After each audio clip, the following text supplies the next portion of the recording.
Assalamualaikum warahmatullahi wabarakatuh.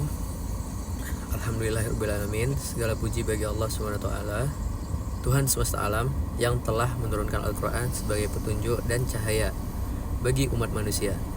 Salawat dan salam semoga tercurah kepada Nabi Muhammad SAW, sang pembawa risalah agung yang telah menyampaikan Al-Quran secara sempurna dan menjadi teladan dalam mengamalkannya. Al-Quran adalah petunjuk ke jalan yang lurus. Allah Subhanahu wa taala berfirman dalam Quran surah Al-Baqarah ayat 2, yaitu kitab Al-Quran ini tidak ada keraguan padanya, petunjuk bagi mereka yang bertakwa. Ia menjadi sumber kabar gembira bagi orang-orang yang beriman dan beramal soleh. Sebaliknya, bagi mereka yang berpaling darinya, Allah memperingatkan akan adanya kehidupan yang sempit di dunia dan azab yang pedih di akhirat. Kita bisa menyaksikan hari ini betapa negeri kita yang kaya raya justru dipenuhi penderitaan oleh rakyat. Indonesia memiliki kekayaan alam yang melimpah seperti tambang, minyak, gas, hutan, dan laut. Namun, mengapa kemiskinan, pengangguran, dan kesenjangan sosial tetap menjadi masalah besar bagi Indonesia? Jawabannya, karena kita sebagai bangsa telah berpaling dari hukum Al-Quran atau dari Al-Quran. Kita memberikan sistem yang berjalan hari ini berlandaskan hawa nafsu dan ideologi buatan manusia, bukan hukum Allah. Dalam Quran surah Al-Hasyr ayat 7, Allah melarang agar kekayaan tidak hanya berputar di kalangan orang-orang kaya saja.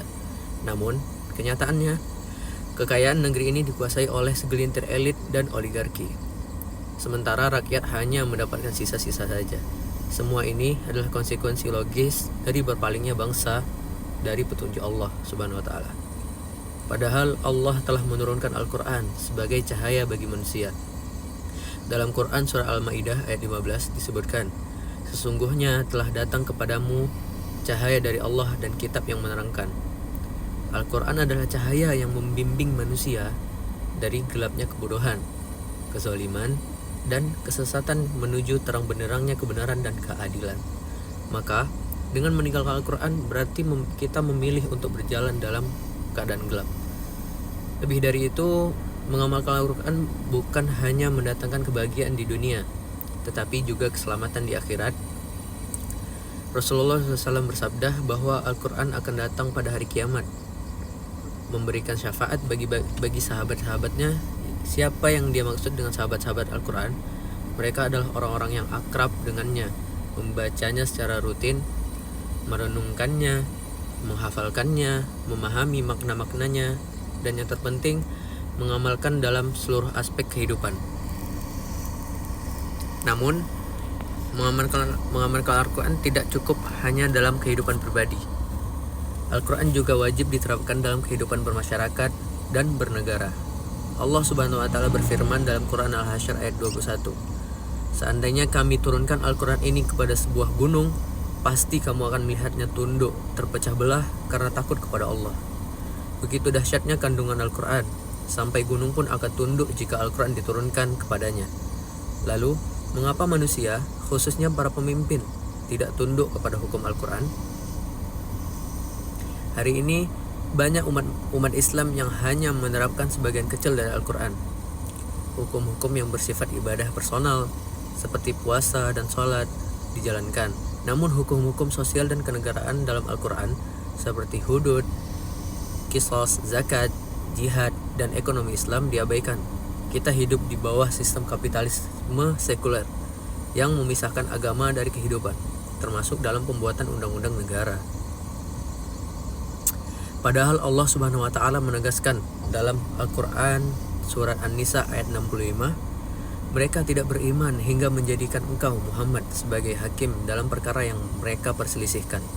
Dan Quran dalam surah Al-Maidah ayat 50, apakah hukum jahilah yang mereka kehendaki? Dan hukum siapakah yang lebih baik daripada hukum Allah bagi orang-orang yang yakin? Maka berhukum dengan Al-Quran adalah bukti keimanan, dan meninggalkannya adalah bentuk pengkhianatan terhadap Islam. Tidak heran jika hari ini kita menyaksikan berbagai kerusakan di negeri ini. Korupsi merajalela, judi online tak terkendali, pergaulan bebas, perampasan tanah, pencemaran lingkungan, hingga bencana sosial dan alam yang datang silih berganti. Semua ini terjadi karena kita telah meninggalkan hukum Al-Quran sebagai pedoman hidup.